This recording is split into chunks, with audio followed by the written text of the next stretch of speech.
আল্লাহর পয়গম্বর দাউদ আলাইহিস সালামের কাছে হঠাৎ করে মালাকুল মউত এসে হাজির হয়ে গেল। আল্লাহর পয়গম্বর দাউদ আলাইহিস সালাম জিজ্ঞাসা করলেন, মান আনতা, তুমি কে, কি তোমার পরিচয়? মালাকুল মউত বলল, আনা মালাকুল মউত আজরাইল, আমি হইলাম মালাকুল মউত আজরাইল আলাইহিস সালাম। আল্লাহর পয়গম্বর দাউদ আলাইহিস সালাম বললেন, হ্যাঁ মালাকুল মউত, তুমি এমন সময়ে হাজির হয়েছো যখন আমি মৃত্যুর জন্য মোটেই প্রস্তুত না। তখন মালাকুল মউত বলল, ওগো আল্লাহর পয়গম্বর দাউদ, আপনার অমুক বন্ধু কোথায়, আপনার অমুক সাথী কোথায়, আপনার অমুক প্রতিবেশী কোথায়? দাউদ আলাইহিস সালাম বললেন, তারা সবাই ইন্তেকাল করেছে। তারা সবাই কি করেছে? ইন্তেকাল করেছে। তখন মালাকুল মউত বলল, ওগো আল্লাহর পয়গম্বর দাউদ, তাদের মৃত্যুতে আপনার জন্য কি কোনো উপদেশ ছিল না? তারা যেমন হঠাৎ করে চলে গেছে, একদিন আপনাকেও হঠাৎ করে চলে যাইতে হবে, এই উপদেশ কি আপনি গ্রহণ করেন নাই? ওগো আল্লাহর পয়গম্বর দাউদ, আপনি কি আল্লাহ তাআলার এই বিধান সম্পর্কে অবগত নন, যেখানে আল্লাহ পাক রব্বুল আলামিন পরিষ্কার বলে দিয়েছেন, ওয়ালিকুল্লি উম্মাতিন আজাল ফাইযা জাআ আজালুহুম লা ইস্তাখিরুনা সাআতাও ওয়া লা ইস্তাকদিমুন। আল্লাহু আকবার বলেন। আল্লাহ পাক রব্বুল আলামিন প্রত্যেক সম্প্রদায়ের মৃত্যুর জন্য নির্দিষ্ট একটা সময় রয়েছে। ওই নির্দিষ্ট সময় যখন এসে যাবে, এক মুহূর্ত দেরি করা হবে না, আবার এক মুহূর্ত আগেও তার মরণ হবে না। কথা বলেন ঠিক কিনা? মালাকুল মউত এই কথা বলে পয়গম্বর দাউদ আলাইহিস সালামের জানটা কবজ করে নিয়ে গেলেন। আল্লাহু আকবার। এই জন্য কবি বলতেছেন, या हम सब मुसाफिर है वही आखिर ठिकाना, या हम सब मुसाफिर है वही आखिर ठिकाना, कोई आगे रुआना है कोई पीछे रुआना, कोई आगे रुआना है कोई पीछे रुआना। এই দুনিয়াটা হইল মুসাফির খানা। দুনিয়াটা কি? একটি মুসাফিরখানা। আখিরাত হইল আমাদের আসল ঠিকানা। কেউ আগে রওনা, আবার কেউ পিছে রওনা। কথা বলেন ঠিক কিনা? দাদার আগে নাতি চলে যায়, পিতার আগে সন্তান চলে যায়। বলে আসার সিরিয়াল আছে, যাওয়ার কোনো সিরিয়াল নাই। কথা বলেন ঠিক কিনা? এই জন্য নবীজি মুহাম্মদুর রাসূলুল্লাহ সাল্লাল্লাহু আলাইহি ওয়াসাল্লাম বলেছেন, এই মুসাফিরখানার মধ্যে ওই ব্যক্তি সবচেয়ে বড় বুদ্ধিমান, যে আখিরাতের সামান জোগাড় করে। আল কাইয়িসু মান দানা নাফসাহু ওয়া আমিলা লিমা বাদাল মাউত। নবীজি মুহাম্মদুর রাসূলুল্লাহ সাল্লাল্লাহু আলাইহি ওয়াসাল্লাম বলেছেন, প্রকৃত বুদ্ধিমান হইল ওই ব্যক্তি যে নিজের নফসকে দমন করে রাখে আর আখিরাতের জন্য পাতিয়া সংগ্রহ করে। নবীজি মুহাম্মদ সাল্লাল্লাহু আলাইহি ওয়াসাল্লাম বলেছেন, যেই ব্যক্তি এই পার্থিব জীবনে নিজের নফসকে দমন করে রাখবে, নফসের অনুসরণ করবে না, নফসের আনুগত্য করবে না, আল্লাহ পাক রব্বুল আলামিন যেইভাবে জীবন যাপন করার জন্য নির্দেশ দিয়েছেন, আল্লাহ পাকের হুকুম মতো যারা নিজের জীবনকে পরিচালনা করবে, প্রকৃতপক্ষে তারাই হইল জ্ঞানী। কথা বলেন ঠিক কিনা? সে যেই হোক না কেন, একজন রিক্সা চালক হোক না কেন, একজন গরিব হোক না কেন, অশিক্ষিত হোক না কেন, যে ব্যক্তি আখিরাতের পাতিয়া সংগ্রহ করবে, নবীজি মুহাম্মদুর রাসূলুল্লাহ সাল্লাল্লাহু আলাইহি ওয়াসাল্লাম বলেছেন, সেই হইল বড় বুদ্ধিমান। পক্ষান্তরে যে ব্যক্তি দুনিয়ার সব কিছু বুঝলো কিন্তু আখিরাত বুঝলো না, সে যত বড়ই ডিগ্রি অর্জন করুক না কেন, সে যত বড়ই ডাক্তার হোক না কেন, সে যত বড়ই ইঞ্জিনিয়ার হোক না কেন, সে যত বড়ই বাদশাহ হোক না কেন, তার চাইতে বড় বোকা এই পৃথিবীতে আর কেউ হইতে পারে না। কথা বলেন ঠিক কিনা? এই জন্য ঘটনা আছে, বাহালুল নামে একজন আল্লাহর ওলি ছিলেন, তিনি জ্ঞান গর্ব কথা বলতেন, এই জন্য মানুষ তাকে জ্ঞানী বাহালুল বলতো। আবার লোকেরা তাকে পাগল বলে ডাকতো। সেই বাহালুল রহমাতুল্লাহি আলাইহি বাদশাহ হারুনুর রশিদের সাথে মাঝে মধ্যে দেখা সাক্ষাৎ করতেন। বাদশাহ হারুনুর রশিদ তার সাথে কৌতুক করতেন, হাসি ঠাট্টা করতেন। বাদশার নির্দেশ ছিল, বাহালুল যখনই আমার কাছে আসতে চাইবে তাকে তোমরা কেউ বাধা প্রদান করবে না, তাকে আমার দরবারে আসতে দিবে। হযরত বাহালুল রহমাতুল্লাহি আলাইহিকে বাদশাহ হারুনুর রশিদ খুবই ভালোবাসতেন, পছন্দ করতেন। যদিও লোকেরা তাকে পাগল বলে ডাকত, কিন্তু তিনি মাঝে মধ্যে জ্ঞান গর্ব কথা বলতেন। এই জন্য বাদশাহর নির্দেশ ছিল, বাহালুল যদি আমার কাছে আসতে চাই তোমরা কেউ তাকে বাধা প্রদান করবে না। একদিন বাহালুল রহমাতুল্লাহি আলাইহি বাদশাহর সাথে সাক্ষাৎ করার জন্য আসলেন। এমত অবস্থায় বাদশাহ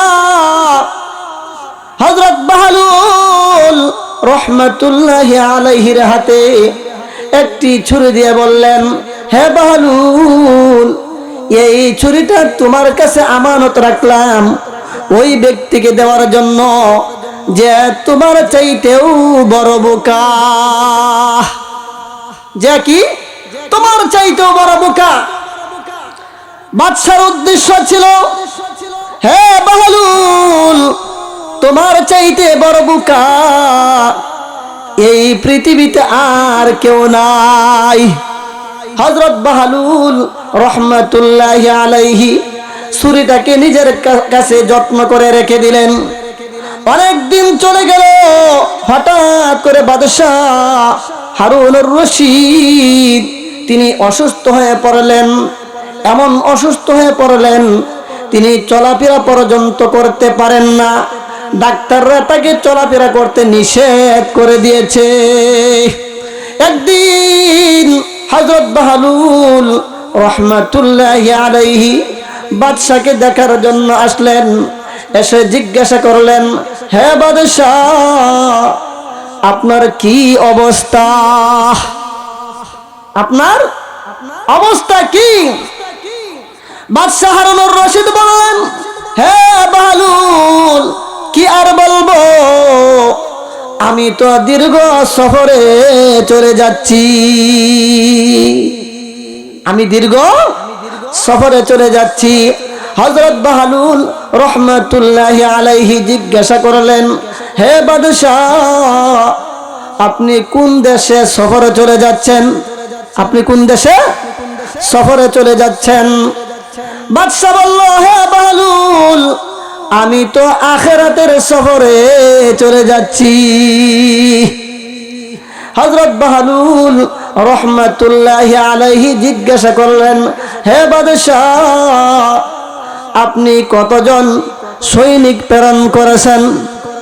সেখানে আপনি কয়জন সৈনিক প্রেরণ করেছেন?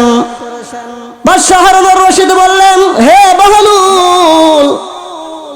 বাহালুল, সত্যি তুমি বড় বোকা।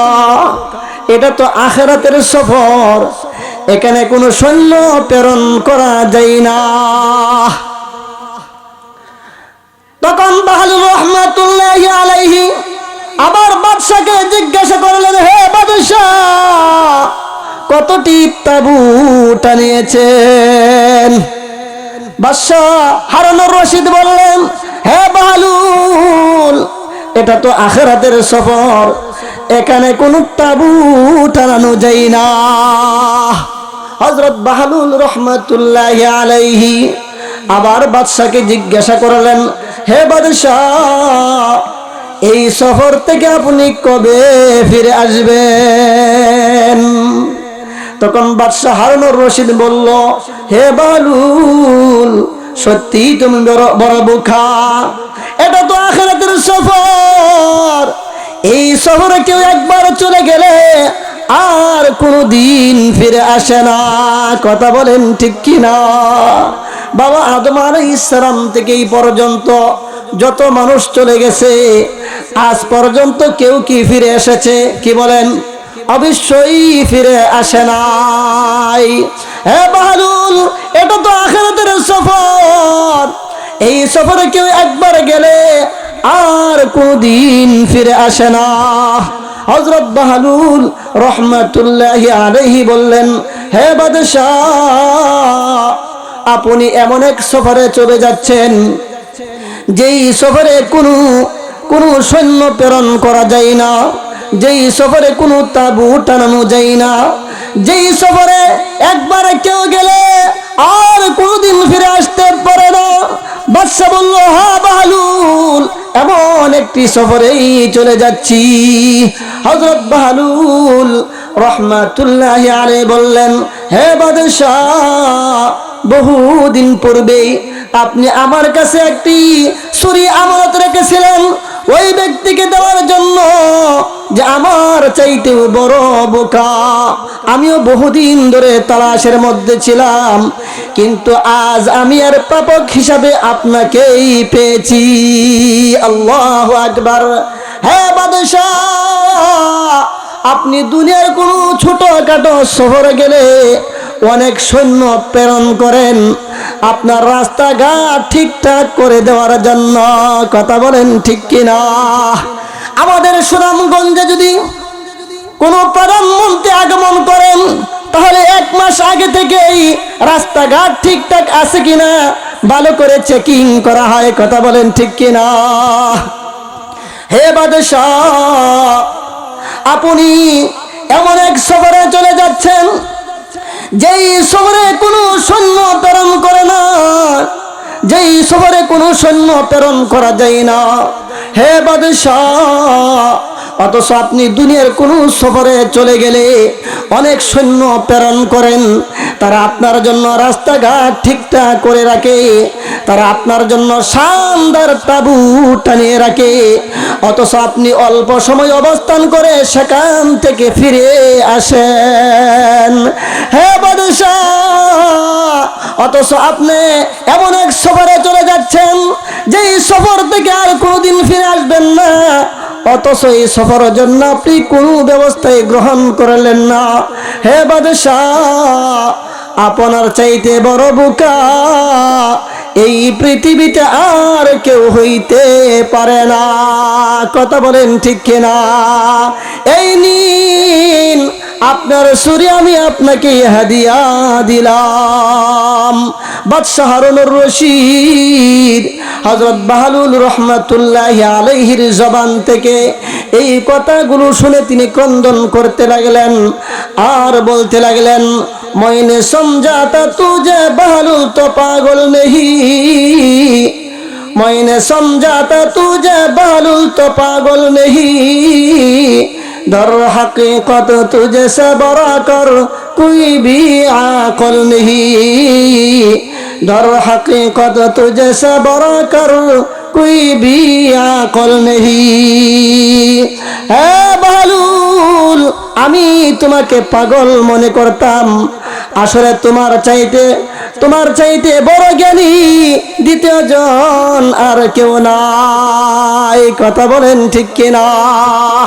এই জন্য প্রিয় হাজরিন, যে যত বড় বাদশাহ হোক না কেন, যত বড় জ্ঞানী হোক না কেন, যত বড় ডাক্তার হোক না কেন, যত বড় ইঞ্জিনিয়ার হোক না কেন, সে যদি দুনিয়ার সব কিছু বুঝার পরে আখিরাতকে যদি সে না বুঝে, তার চাইতে বড় বোকার কেউ হইতে পারে না। কথা কোন ঠিক কিনা?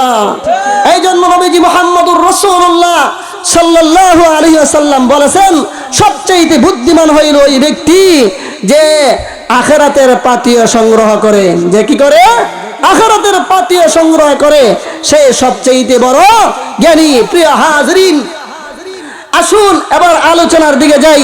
আল্লাহ পাক রব্বুল আলামিন সূরাতুল আরাফের 34 নম্বর আয়াতে আল্লাহ পাক কি বলতেছেন? আল্লাহ পাক বলেন, ওয়ালিকুল্লি উম্মাতিন আজাল ফাইযা জাআ আজালুহুম লা ইস্তাখিরুনা সাআতাও ওয়া লা ইস্তাকদিমুন। আল্লাহু আকবার বলেন। আল্লাহ পাক রব্বুল আলামিন বলেন, প্রত্যেক সম্প্রদায়ের জন্য নির্দিষ্ট একটা সময় রয়েছে। ওই নির্দিষ্ট সময় যখন এসে যাবে, এক মুহূর্ত দেরি করা হবে না, আবার এক মুহূর্ত আগেও মরণ আসবে না। কথা বলেন ঠিক কিনা? ইমাম ফখরুদ্দিন রাজি রহমাতুল্লাহি আলাইহি এই আয়াতের ব্যাখ্যা করেছেন, প্রত্যেক সম্প্রদায়ের মৃত্যুর জন্য নির্দিষ্ট একটা সময় রয়েছে। মৃত্যু এই নির্দিষ্ট সময় যখন এসে যাবে, এক মুহূর্ত দেরি করা হবে না, আবার এক মুহূর্ত আগেও কারো মরণ হবে না। প্রিয় হাজরিন, আমরা সবাই মরণশীল। আমরা সবাই কিশীল? আমরা সবাই মরণশীল। আমাদের প্রত্যেকেই মৃত্যুবরণ করতে হবে, এই কথা আমরা সবাই বিশ্বাস করি। হিন্দুরাও বিশ্বাস করে মরণ আছে, বৌদ্ধরাও বিশ্বাস করে মরণ আছে, মুশরিকরাও বিশ্বাস করে মরণ আছে, ইহুদিরাও বিশ্বাস করে মরণ আছে। কথা বলেন ঠিক কিনা? একমাত্র মরণ নাই কার? আল্লাহ পাক রব্বুল আলামিনের। এই পৃথিবীতে যা কিছু আছে সব কিছু ধ্বংস হয়ে যাবে, সব কিছু হালাক হয়ে যাবে, একমাত্র মহান আল্লাহই বাকি থাকবেন। আল্লাহ পাক রব্বুল আলামিন সূরাতুর রহমানের এক আয়াতের ভিতরে আল্লাহ পাক বলে দিয়েছেন, কুল্লু মান আলাইহা ফান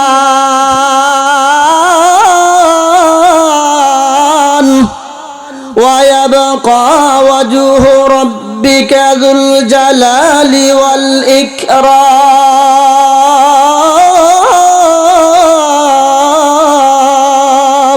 আল্লাহু আকবার বলেন। আল্লাহ পাক রব্বুল আলামিন বলেন, এই পৃথিবীতে যা কিছু আছে সব কিছু ধ্বংস হয়ে যাবে, আসমান ধ্বংস হয়ে যাবে, চন্দ্র সূর্য নক্ষত্ররাজি খসে খসে পড়ে যাবে, জমিন ধ্বংস হয়ে যাবে, পাহাড় পর্বত ধ্বংস হয়ে যাবে, মানব দানব যা কিছু আছে সব কিছু ধ্বংস হয়ে যাবে, একমাত্র কে বাকি থাকবেন? আওয়াজ দিয়ে বলেন, আরো জোরে আওয়াজ দিয়ে বলেন, কে বাকি থাকবেন? একমাত্র মহান আল্লাহ তাআলাই বাকি থাকবেন। কারণ হইল আল্লাহ পাক রব্বুল আলামিন হইলেন চিরঞ্জীব। আল্লাহ কি? চিরঞ্জীব, যার কোনো মরণ নাই। আল্লাহ পাক রব্বুল আলামিন সূরাতুল বাকারার আয়াতুল কুরসির মধ্যে আল্লাহ পাক বলেন, আল্লাহু লা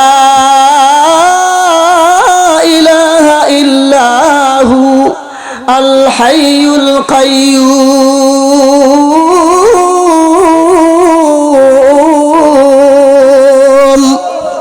আল্লাহ হলেন তিনি যিনি ছাড়া কোনো উপাস্য নাই, তিনি হলেন চিরঞ্জীব। সুবহানাল্লাহ। আমরা সবাই মরণশীল, একমাত্র আল্লাহ হলেন কি? চিরঞ্জীব, যার কোনো ধ্বংস নাই, যার কোনো লয় নাই, যার কোনো ক্ষয় নাই। কথা বলেন ঠিক কিনা? প্রিয় হাজরিন, কিন্তু আমাদের মরণটা কখন হবে, কোথায় হবে, কিভাবে হবে, এটা আমরা কেউ জানি না। কথা বলেন ঠিক কিনা? মরণটা কোথায় হবে, আমাদের মরণ কিভাবে হবে, এই খবরটা আমরা কেউ জানি না। আল্লাহ পাক রব্বুল আলামিন আমাদের মরণকে আল্লাহ গোপন রেখেছেন, যাতে করে মৃত্যুর ভয়ে আমরা বেশি বেশি করে আখিরাতের সামান জোগাড় করতে পারি। কথা বলেন ঠিক কিনা? নবীজি মুহাম্মদুর রাসূলুল্লাহ সাল্লাল্লাহু আলাইহি সাল্লাম বলেছেন, আকসিরু যিকরাহা মিন লাযযাতিল মাউত, তোমরা বেশি বেশি করে দুনিয়ার স্বাদ বিনষ্টকারী মৃত্যুর কথা স্মরণ করো। আম্মা জান আয়েশা সিদ্দিকা রাদিয়াল্লাহু আনহা নবীজি মুহাম্মদুর রাসূলুল্লাহ সাল্লাল্লাহু আলাইহি ওয়াসাল্লামকে জিজ্ঞাসা করলেন, ইয়া রাসূলুল্লাহ, ইয়া হাবিবাল্লাহ, ওগো নবীজি, হাসরের ময়দানে শহীদ ব্যক্তি ছাড়াও কি কেউ শহীদের মর্যাদা লাভ করবে নাকি? নবীজি মুহাম্মদুর রাসূলুল্লাহ সাল্লাল্লাহু আলাইহি ওয়াসাল্লাম বলেছেন, হ্যাঁ, যে ব্যক্তি প্রতিদিন 20 বার মৃত্যুর কথা স্মরণ করবে। কতবার? যে ব্যক্তি 20 বার মরণের কথা স্মরণ করবে, আল্লাহ পাক রব্বুল আলামিন তাকে শাহাদাতের মর্যাদা দান করবেন। সুবহানাল্লাহ। প্রতিদিন কতবার? কমপক্ষে 20 বার। যে ব্যক্তি প্রতিদিন মৃত্যুর কথা 20 বার স্মরণ করবেই, আল্লাহ পাক রব্বুল আলামিন হাসরের ময়দানে তাকে শাহাদাতের মর্যাদা দান করবেন।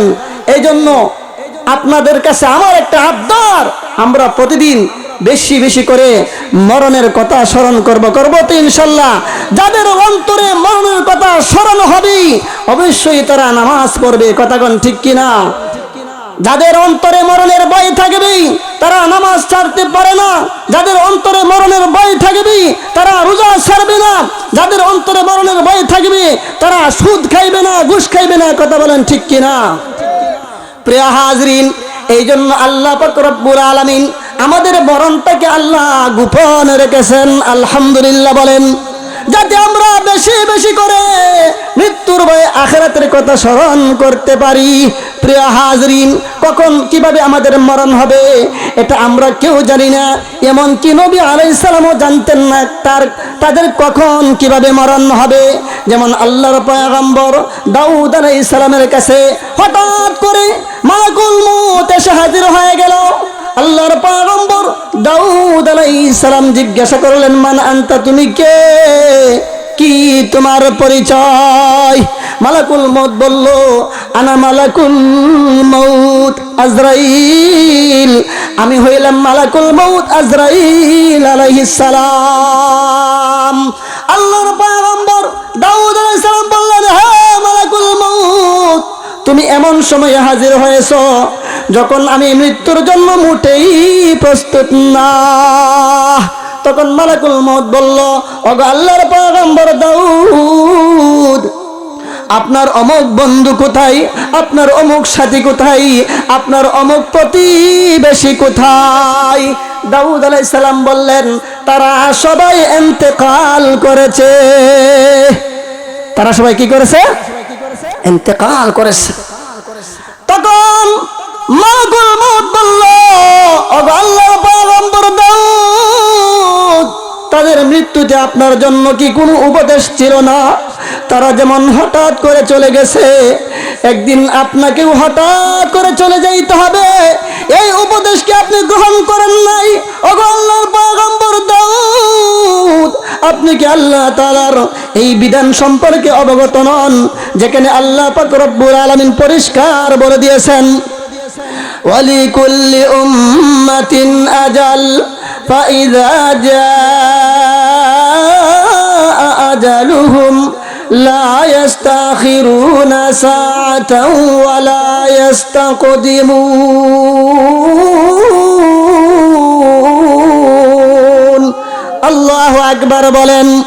আল্লাহ পাক রব্বুল আলামিন প্রত্যেক সম্প্রদায়ের মৃত্যুর জন্য নির্দিষ্ট একটা সময় রয়েছে। ওই নির্দিষ্ট সময় যখন এসে যাবে, এক মুহূর্ত দেরি করা হবে না, আবার এক মুহূর্ত আগেও তার মরণ হবে না। কথা বলেন ঠিক কিনা? মালাকুল মউত এই কথা বলে পয়গম্বর দাউদ আলাইহিস সালামের জানটা কবজ করে নিয়ে গেলেন। আল্লাহু আকবার।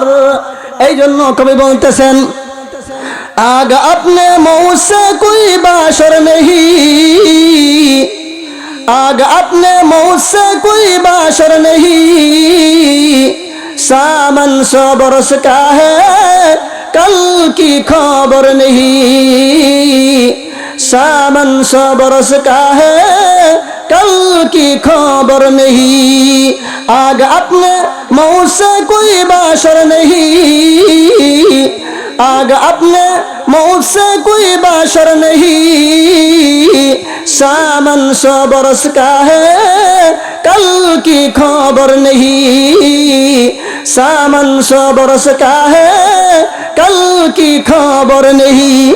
কোন মানুষই তার মৃত্যু সম্পর্কে জানে না। সামনে তো 100 বছর সামান জমা হয়ে গেছে, কিন্তু আগামীকাল সে কোথায় থাকবে? দুনিয়াবাসীদের সাথে থাকবে নাকি কবরবাসীদের সাথে থাকবে, এই খবর কোনো মানুষ জানে না। কথা বলেন ঠিক কি না? কার কখন মরণ হবে, কিভাবে মরণ হবে, এটা আমরা কেউ জানি না। কি বলেন, জানে না কি? এই জন্য আল্লাহ পাক রব্বুল আলামিন কোরআনের বিভিন্ন আয়াতে বারবার মহান আল্লাহ আমাদেরকে সতর্ক করেছেন। আল্লাহ পাক রব্বুল আলামিন সূরাতুত তাকাসুরে বলেন, বিসমিল্লাহির রহমানির রহিম, আল্লাহাকুমুত তাকাসুর হাত্তা যুরতুমুল মাকাবির কাল্লা সাওফা তা'লামুন। আল্লাহ পাক রব্বুল আলামিন বলেন, প্রাচুর্যের প্রতিযোগিতা তোমাদেরকে উদাসীন করে রাখে যতক্ষণ না তোমরা কবর সমূহে পৌঁছে যাও। আল্লাহ পাক রব্বুল আলামিন বলেন, দুনিয়ার ধন সম্পদের প্রতিযোগিতায়, ছেলে সন্তানের প্রতিযোগিতায় তোমাদেরকে উদাসীন করে রাখে, এমত অবস্থায় তোমরা কবর সমূহে পৌঁছে যাও। এটা কখনোই উচিত হইতে পারে না। একজন জ্ঞানী মানুষের জন্য এটা বুদ্ধিমানের কাজ হইতে পারে না। আল্লাহ পাক রব্বুল আলামিন বলেন, কাল্লা সাওফা তা'লামুন, কখনো নয়, অচিরেই তোমরা জানতে পারবে। প্রিয় হাজরিন, বলতেছিলাম মৃত্যু সম্পর্কে কেউ জানে না। কার কখন মরণ হবে, কিভাবে মরণ হবে, এই খবর আমরা কেউ জানি না। এই জন্য মরণ আসার আগেই আখিরাতের সামান জোগাড় করতে হবে। মরণ এসে গেলে আর কেউ মরণ থেকে রেহাই পাবে না, তখন আফসোস করলে আর কোনো কাজে আসবে না। আল্লাহ পাক রব্বুল আলামিন সূরাতুন নূরের 99 আয়াতের মধ্যে আল্লাহ পাক বলে দিয়েছেন, হাত্তা ইযা জাআ আহাদাহুমুল মাউত ক্বালা রাব্বিরজিউন।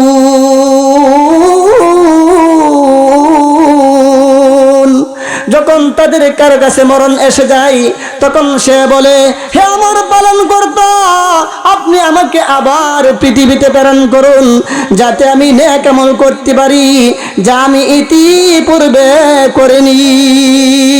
আল্লাহ পাক রব্বুল আলামিনের পক্ষ থেকে জবাব আসবে, কাল্লা কাল্লা, কখনো নয়। কি বলেন, সুযোগ দেওয়া হবে নাকি? অবশ্যই সুযোগ দেওয়া হবে না। মরণ এসে গেলে, মালাকুল মউত হাজির হয়ে গেলে এক মুহূর্ত আর কাউকে সুযোগ দেওয়া হবে না। এই জন্য আল্লাহ পাক রব্বুল আলামিন বলেন, ওয়ালিকুল্লি উম্মাতিন আজাল ফাইযা জাআ আজালুহুম লা ইস্তাখিরুনা সাআতান ওয়া লা ইস্তাকদিমুন। আল্লাহ পাক রব্বুল আলামিন বলেন, প্রত্যেক সম্প্রদায়ের মৃত্যুর জন্য নির্দিষ্ট একটা সময় রয়েছে। নির্দিষ্ট সময় আসার পরে এক মুহূর্ত দেরি করা হবে না। আবার এক মুহূর্ত আগেও কারো মরণ হবে না। কথা বলেন ঠিক কিনা? কিন্তু মরণটা কখন কিভাবে হবে এটা আমরা কেউ জানি না। কি বলেন, জানি না কি? যে কোনো সময় যে কোনো মুহূর্তে আমাদের মরণ আসতে পারে, কিন্তু কখন কিভাবে আসবে, রাতের বেলায় আসবে নাকি দিনের বেলায় আসবে, ঘুমন্ত অবস্থায় মরণ আসবে নাকি জাগ্রত অবস্থায় আসবে, এটা আমরা কেউ জানি। কথা বলেন ঠিক কিনা? ইমাম মালিক রহমাতুল্লাহি আলাইহির নাম শুনেছেন? ইমাম মালিক রহমাতুল্লাহি আলাইহি আহলুস সুন্নাহ ওয়াল জামাতের চার মাযহাবের মধ্য থেকে একজন, চার মাযহাবের মধ্য থেকে এক মাযহাবের বড় ইমাম ছিলেন। সেই ইমাম মালিক রহমাতুল্লাহি আলাইহির অবস্থা এমন ছিল, ইমাম মালিক রহমাতুল্লাহি আলাইহি বিশ্ব নবীজি মুহাম্মদুর রাসূলুল্লাহ সাল্লাল্লাহু আলাইহি সাল্লামের মহব্বতের কারণে, ভালোবাসার কারণে তিনি মদিনাকে এত বেশি ভালোবাসতেন। মদিনার প্রত্যেকটা ধূলিকণা তার কাছে অত্যন্ত প্রিয় ছিল, মদিনার প্রত্যেকটা বস্তু তার কাছে প্রিয় ছিল।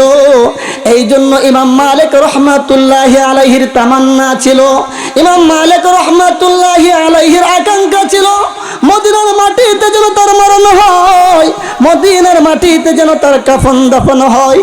মদিনার বাহিরে তার মরণ হয়ে যায় কিনা, মদিনার বাহিরে তার কাফন দাফন হয়ে যায় কিনা, এই ভয়ে তিনি নফল হজ পর্যন্ত করতেন না। সেই ইমাম মালিক রহমাতুল্লাহি আলাইহি এক রাত্রে স্বপ্নে দেখলেন বিশ্ব নবীজি মুহাম্মদুর রাসূলুল্লাহ সাল্লাল্লাহু আলাইহি ওয়াসাল্লাম এক মজলিসের মধ্যে বসা রয়েছেন। সেই মজলিসের মধ্যে ইমাম মালিক রহমাতুল্লাহি আলাইহি হাজির হয়েছেন। সুবহানাল্লাহ বলেন। ইমাম মালিক রহমাতুল্লাহি আলাইহি বিশ্ব নবীজি মুহাম্মদুর রাসূলুল্লাহ সাল্লাল্লাহু আলাইহি ওয়াসাল্লামের কাছে কাকুতি মিনতি করে, অনুনয় বিনয় করে বললেন, ইয়া রাসূলুল্লাহ, ইয়া হাবিবাল্লাহ, ওগো নবীজি, আমার তামান্না হইল, আমার আকাঙ্ক্ষা হইল মদিনার মাটিতে যেন আমার মরণ হয়, মদিনার মাটিতে যেন আমার কাফন দাফন হয়, মদিনার বাহিরে আমার মরণ হয়ে যায় কিনা, মদিনার বাহিরে আমার কাফন দাফন হয়ে যায় কিনা, এই জন্য আমি নফল হজ পর্যন্ত করি না। ইয়া রাসূলুল্লাহ, ইয়া হাবিবাল্লাহ, ওগো নবীজি, আমি আপনার কাছে জানতে চাই আমার হায়াত আর কত বছর বাকি আছে, আমার হায়াত আর কত বছর বাকি আছে। ইয়া রাসূলুল্লাহ, ইয়া হাবিবাল্লাহ, ওগো নবীজি, আমি যদি জানতে পারি আমার হায়াত আরো কত বছর বাকি আছে, তাহলে আমি প্রতি বছর উমরা হজ করতে পারবো। সুবহানাল্লাহ বলেন। নিয়ত আছে নি হজ করার? কি বলেন, নিয়ত আছে না? কার কার নিয়ত আছে হাত তুলে দেখাই। আল্লাহ পাক রব্বুল আলামিন আমাদের সবাইকে নফল হজ করার তৌফিক দান করুন। সবাই বলি আমিন। ইয়া রাসূলুল্লাহ, ইয়া হাবিবাল্লাহ, ওগো নবীজি, আমি যদি জানতে পারি আমার হায়াত কত বছর বাকি আছে, তাহলে আমি প্রতি বছর নফল হজ আদায় করতে পারবো। উত্তরে নবীজি মুহাম্মদুর রাসূলুল্লাহ সাল্লাল্লাহু আলাইহি ওয়াসাল্লাম ইমাম মালিক রহমাতুল্লাহি আলাইহিকে হাতের 5 আঙ্গুল উঠাইয়া দেখাইলেন। সুবহানাল্লাহ বলেন। কি দেখাইলেন? হাতের 5 আঙ্গুল উঠাইয়া দেখাইলেন। সুবহানাল্লাহ। এমন সময় ইমাম মালিক রহমাতুল্লাহি আলাইহির ঘুম ভঙ্গ হয়ে গেল। ইমাম মালিক রহমাতুল্লাহি আলাইহি জাগ্রত হইলেন। জাগ্রত হইয়া তিনি একেবারে পেরেশান হয়ে পড়লেন। তিনি অত্যন্ত পেরেশান হয়ে গেলেন, অস্থির হয়ে পড়লেন। ইমাম মালিক রহমাতুল্লাহি আলাইহি চিন্তা করতে লাগলেন। আল্লাহর নবী বিশ্ব নবী রাহমাতুল লিল আলামিন হাতের 5 আঙ্গুল দেখাইয়া কি বুঝাইলেন? হাতের 5 আঙ্গুল দেখাইয়া তিনি কি 5 ঘন্টা বুঝাইলেন? হাতের 5 আঙ্গুল দেখাইয়া। তিনি কি 5 দিন বুঝাইলেন? হাতের 5 আঙ্গুল দেখাইয়া। তিনি কি 5 সপ্তাহ বুঝাইলেন? হাতের 5 আঙ্গুল দেখাইয়া। তিনি কি 5 মাস বুঝাইলেন? হাতের 5 আঙ্গুল দেখাইয়া। তিনি কি 5 বছর বুঝাইলেন? হাতের 5 আঙ্গুল দেখাইয়া।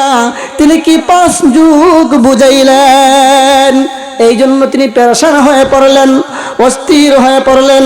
ইমাম মালিক রহমাতুল্লাহি আলাইহি তার স্বপ্নের ব্যাখ্যা জানার জন্য তার খাদিমকে স্বপ্নের ব্যাখ্যাকারী আল্লামা ইবনে সিরিন রহমাতুল্লাহি আলাইহির দরবারে প্রেরণ করলেন।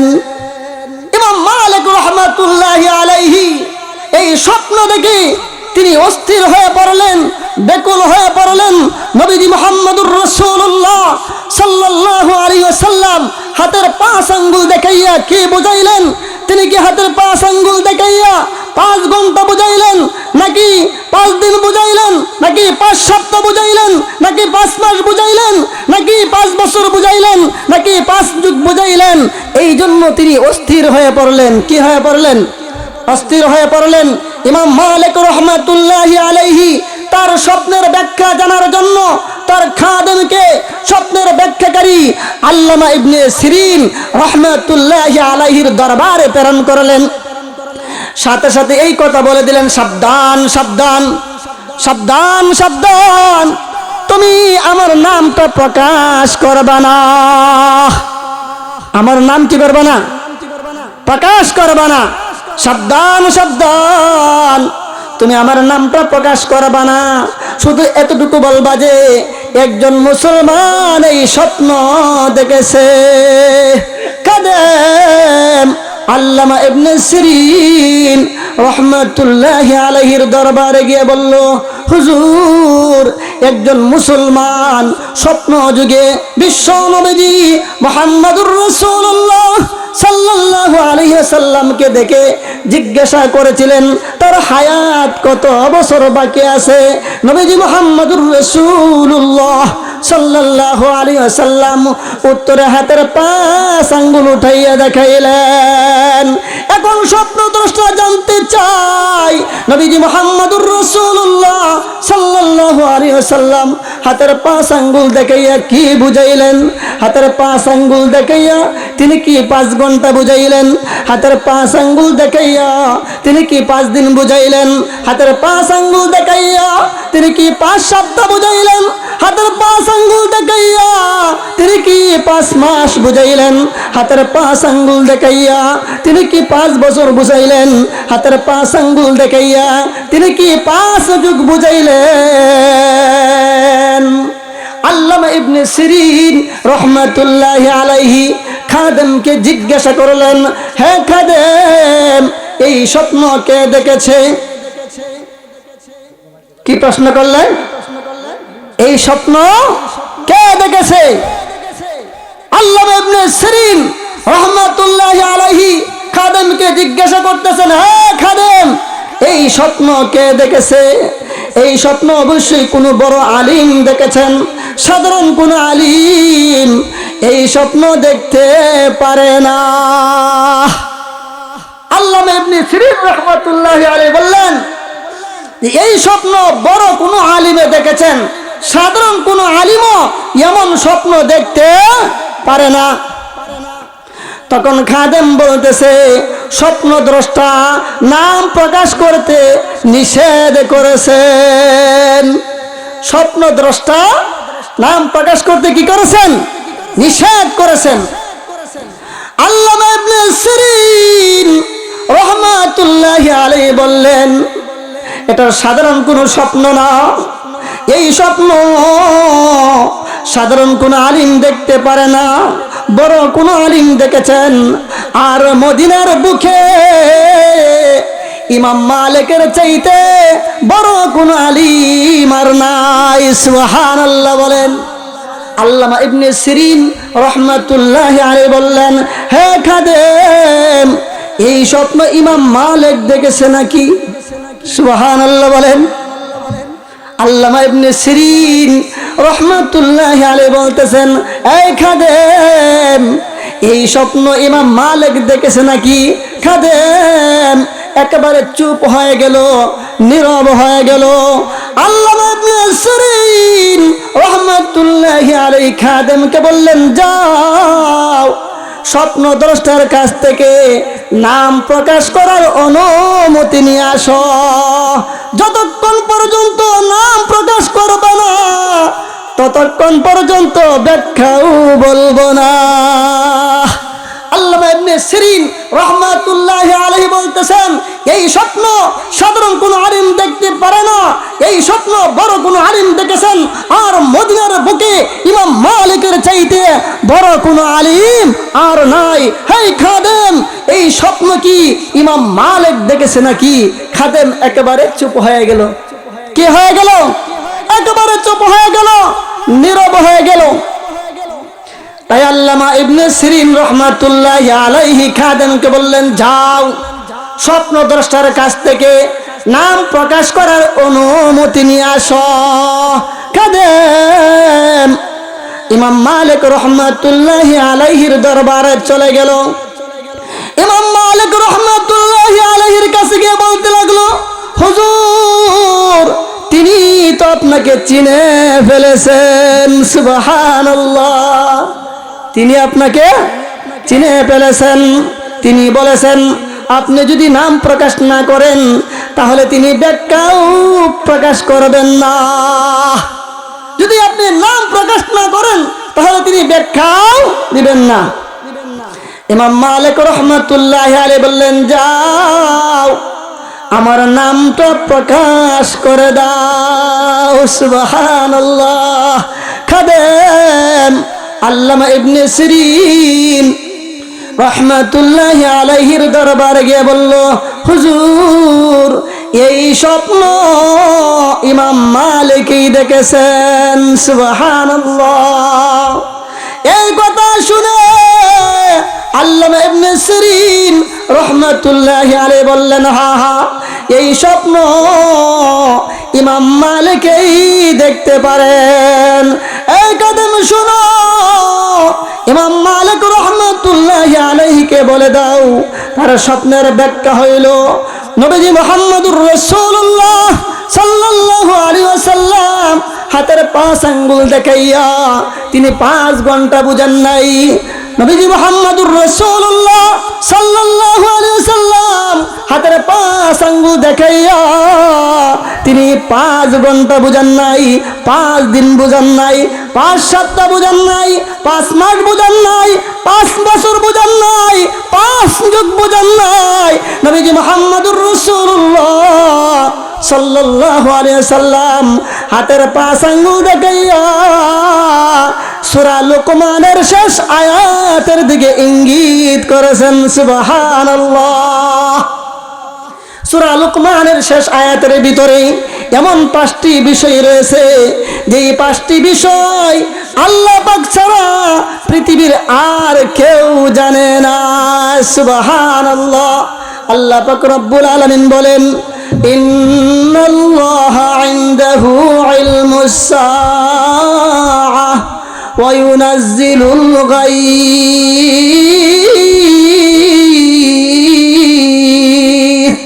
ওয়া ইয়ালামু মা ফিল আরহাম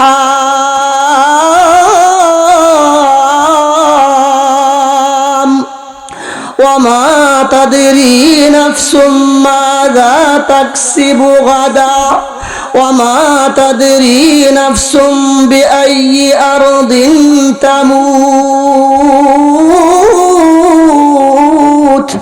إن الله عليم خبير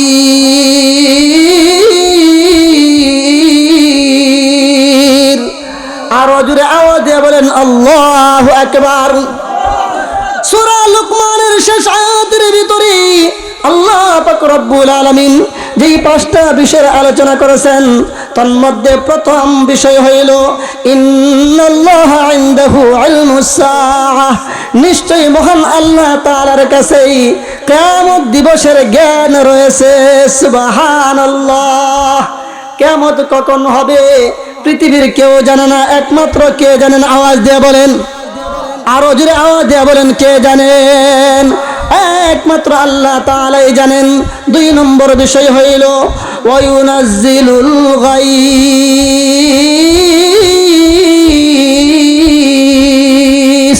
আল্লাহ পাক রব্বুল আলামিন বলেন তিনি বৃষ্টি বর্ষণ করেন। সুবহানাল্লাহ। আসমান থেকে কে বৃষ্টি বর্ষণ করেন? আরো জোরে আওয়াজ দিয়ে বলতে হবে, আসমান থেকে কে বৃষ্টি বর্ষণ করেন?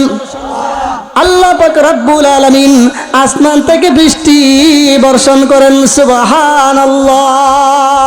3 নম্বর বিষয় হইল আল্লাহ পাক রব্বুল আলামিন বলেন ওয়া ইয়ালামু মা ফিল আরহাম।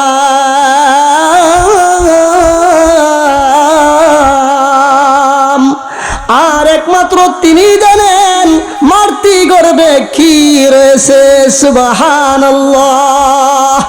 মার পেটের ভিতরে কি রয়েছে একমাত্র কে জানেন? ছেলে সন্তান রয়েছে নাকি কন্যা সন্তান রয়েছে, এই খবর একমাত্র কে জানেন? মার পেটের ভিতরে ভাগ্যবান সন্তান রয়েছে নাকি হতভাগা সন্তান রয়েছে, একমাত্র কে জানেন? আওয়াজ দিয়ে বলেন। এই সন্তানটি জান্নাতি হবে নাকি জাহান্নামী হবে, এই জ্ঞান একমাত্র কার কাছে রয়েছে? আওয়াজ দিয়ে বলেন। একমাত্র আল্লাহ তাআলার কাছেই রয়েছে।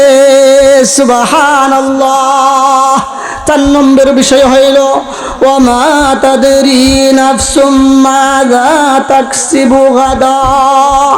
আর কেউ জানে না আগামীকাল সে কি উপার্জন করবে। কথা বলেন ঠিক কিনা? আপনি আগামী কাল কত টাকা উপার্জন করবেন, এই কথাটা আল্লাহ ছাড়া আর কেউ জানে না। 500 টাকা উপার্জন করবেন নাকি 1000 টাকা উপার্জন করবেন নাকি 2000 টাকা উপার্জন করবেন, একমাত্র কে জানেন? কে জানেন? একমাত্র আল্লাহ তাআলাই জানেন। 5 নম্বর বিষয় হইল ওয়া মা তাদরি নাফসুম বিআইয়ি আরদিন তামুত।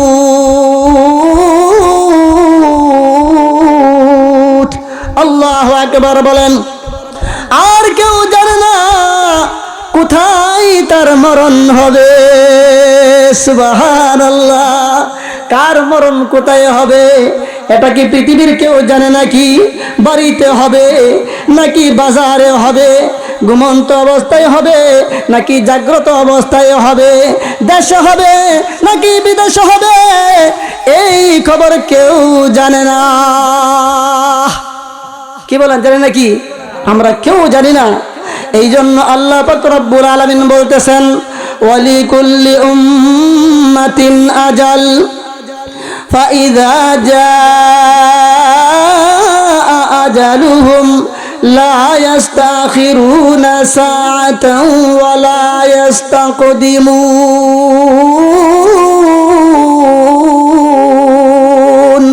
আল্লাহু আকবার বলেন। আল্লাহ পাক রব্বুল আলামিন বলেন প্রত্যেক সম্প্রদায়ের মৃত্যুর জন্য একটা নির্দিষ্ট সময় রয়েছে। ওই নির্দিষ্ট সময় যখন এসে যাবে এক মুহূর্ত দেরি করা হবে না, আবার এক মুহূর্তে আগেও কারো মরণ হবে না। প্রিয় হাজরিন, যেহেতু আমাদের কারো জানা নাই কখন কার মৃত্যু হবে, এই জন্য বুদ্ধিমানের কাজ হইল মরণ আসার আগেই আখিরাতের সামান জোগাড় করা। কথা বলেন ঠিক কিনা? মরণ আসার আগেই আমাদেরকে আখিরাতের সামান জোগাড় করে নিয়ে যাইতে হবে। প্রিয় হাজরিন, আমার সামনে আমার দাদা মারা যাইতেছে, আমার সামনে আমার দাদি মারা যাইতেছে, আমার সামনে আমার নানা মারা যাইতেছে, আমার সামনে আমার নানি মারা যাইতেছে, আমার সামনে আমার বাবা মারা যাইতেছে, আমার সামনে আমার বড় ভাই মারা যাইতেছে, আমার সামনে আমার প্রতিবেশী মারা যাইতেছে, কিন্তু আমি তাদেরকে দেখেও ইব্রত হাসিল করতেছি না। কথা বলেন ঠিক কিনা? এই জন্য কবি বলেন, अरे आकल ना हो गाफिल तुझे दुनिया से जाना है, अरे आकल ना हो गाफिल तुझे दुनिया से जाना है, क्या एक दिन अपना मुंह खुदा को भी दिखाना है, कि एक दिन अपना मुंह खुदा को भी दिखाना है। जगह जी लगाने को दुनिया नहीं है, जगह जी लगाने को दुनिया नहीं है। इबरत की जा है तमाशा नहीं है, इबरत की जा है तमाशा नहीं है। जोरे बोलेन ठीक कि ना? এই দুনিয়া মন লাগানোর জায়গা না। শিক্ষা গ্রহণ করে, শিক্ষা গ্রহণ করে আখিরাতের সামান জোগাড় করার জায়গা। কথা বলেন ঠিক কি না? আল্লাহ পাক রব্বুল আলামিন এই পৃথিবীতে আমাদেরকে অস্থায়ীভাবে প্রেরণ করেছেন চিরস্থায়ী জীবনের সামান জোগাড় করার জন্য। কথা বলেন ঠিক কি না? এই জন্য আল্লাহ পাক রব্বুল আলামিন এই গাফেল লোকদেরকে লক্ষ্য করে বলতেছেন, ওয়ালাকাদ যারানা লি জাহান্নামা কাসীরাম মিনাল জিন্নি ওয়াল ইনস লাহুম কুলুবুল লা ইয়াফকাহুনা বিহা, লাহুম কুলুবুল লা ইয়াফকাহুনা বিহা ওয়া লাহুম আ'য়ুনুন লা ইউবসিরুনা বিহা ওয়া লাহুম আযানুন লা ইয়াসমাউনা বিহা উলাইকা কাল আনআম বাল হুম আদাল উলাইকা হুমুল গাফিলুন। আল্লাহু আকবার বলেন। আল্লাহ পাক রব্বুল আলামিন বলেন, আমি অনেক মানুষ এবং জিন জাতিকে জাহান্নামের জন্য তৈরি করেছি। নাউজুবিল্লাহ বলেন। লাহুম কুলুবুল লা ইয়াফকাহুনা বিহা, তাদের অন্তর আছে কিন্তু অন্তর দ্বারা তারা অনুধাবন করে না। ওয়ালাহুম আয়ুনুল লা ইউবসিরুনা বিহা, তাদের চক্ষু আছে কিন্তু তারা চক্ষু দ্বারা সত্যকে দেখে না। ওয়ালাহুম আযানুল লা ইয়াসমাউনা বিহা, তাদের কান আছে কিন্তু কান দ্বারা তারা শ্রবণ করে না। আল্লাহ পাক রব্বুল আলামিন বলেন, এরা হইল চতুষ্পদ জানোয়ারের মতো। নাউজুবিল্লাহ বলেন। এরা কিসের মতো? চতুষ্পদ জানোয়ারের মতো। একটা দৃষ্টান্ত দিলে আপনারা সহজে বুঝতে পারবেন। 10টি কুরবানির গরুকে এক জায়গায় বেঁধে মালিক একটা একটা করে গরু তাদের সামনেই জবাই করতেছে, চামড়া ছিলাইতেছে, তার গোশতগুলো টুকরা টুকরা করতেছে। অথচ অন্যান্য গরুগুলো মাঝে মধ্যে তাকাইয়া দেখতেছে, আবার ঘাসও খাইতেছে, ঘাসও চিবাইতেছে, কিন্তু তারা এর প্রকৃত পরিণাম অনুভব করতে পারতেছে না। কথা বলেন ঠিক কিনা? কেউ যদি তাদের কানে কানে বলে দেয় এরপরেই তোমাদের পালা আসবে, কিন্তু এরপরেও তারা হাকিকতকে তারা বুঝবে না। কথা বলেন ঠিক কিনা? শুধু এতটুকু হবে, চক্ষু দিয়ে তারা পানি জড়াইবে, কিন্তু আবার তারা ঘাস চিবাইতে থাকবে, ঘাস খাইতে থাকবে। কথা বলেন ঠিক কিনা? পক্ষান্তরে 10 জন মানুষকে যদি আপনি এক জায়গায় বেঁধে একজন একজন করে হত্যা করা হয়, কি বলেন? একজন একজন করে যদি হত্যা করা হয় আর অন্যদের সামনে যদি উন্নত মানের খাবার প্রস্তুত করে রাখা হয় আর তাদেরকে যদি বলা হয় তোমরা খাবার গ্রহণ করো, কি বলেন? তারা খাবার গ্রহণ করবে নাকি? অবশ্যই তারা খাবার গ্রহণ করবে না। কেননা তারা হাকিকত বুঝতেছে বলে তারপরে আমাদের পালা আসবে, আমাদের পরিণতিও আমাদের সাথীর মতোই হবে। এই জন্য পরিণামদর্শীদেরকে মানুষ বলা হয় আর অপরিণামদর্শীদেরকে জানোয়ার বলা হয়। কথা বলেন ঠিক কিনা? এই জন্য প্রকৃত মানুষ হইল তারা যারা আখিরাতের জীবনকে প্রাধান্য দেয়। আমার সামনে আমার দাদা মারা গেল, আমার সামনে আমার দাদি মারা গেল, আমার সামনে আমার নানা মারা গেল, আমার সামনে আমার নানি মারা গেল, আমার পিতা মারা গেল, আমার চাচা মারা গেল, আমার প্রতিবেশী মারা গেল। এরপরও যদি আমি ইব্রত হাসিল না করি, এরপরও যদি আমি শিক্ষা গ্রহণ না করি তাহলে আমাকে আর মানুষ বলা হবে না। কথা বলেন ঠিক কিনা? মানুষ তো তারাই যারা ইব্রত হাসিল করে আখিরাতের পাতিও সংগ্রহ করে। আল্লাহ পাক রব্বুল আলামিন আমাদের সবাইকে মরণ পর্যন্ত আখিরাতের সামান জোগাড় করার তৌফিক দান করুন। সবাই বলি আমিন। 5 ওয়াক্ত নামাজ আজকে থেকে পড়বো, আর কোনোদিন নামাজ ছাড়বো না। এই নিয়তটা আমরা করতে পারি না? হাত তুলে দেখায় কারা কারা 5 ওয়াক্ত নামাজ পড়বো। আজকের এই তাফসীর আল্লাহ পাক যেন আমাদের প্রত্যেকের নাজাতের জন্য আল্লাহ কবুল করেন। সবাই বলি আমিন। জিন্দা মুর্দা যারা আছে সকলের জন্য নাজাতের উসিলা হিসেবে আল্লাহ এই তাফসীরকে কবুল করুন। শিশু কিশোররা এই তাফসীরের আয়োজন করেছে, আল্লাহ পাক যেন এদের সবাইকে এক একটা দিনের সৈনিক হিসেবে যেন আল্লাহ কবুল করেন। সবাই বলেন আমিন। এবং তাদের আত্মীয় স্বজন যারা কবরস্থ হয়ে গেছেন আল্লাহ পাক যেন তাদের কবরগুলোকে জান্নাতের টুকরা বানাতেন। সবাই বলে আমিন। প্রিয় হাজিরিন, আমি আপনাদের কাছে একটা আবদার করব।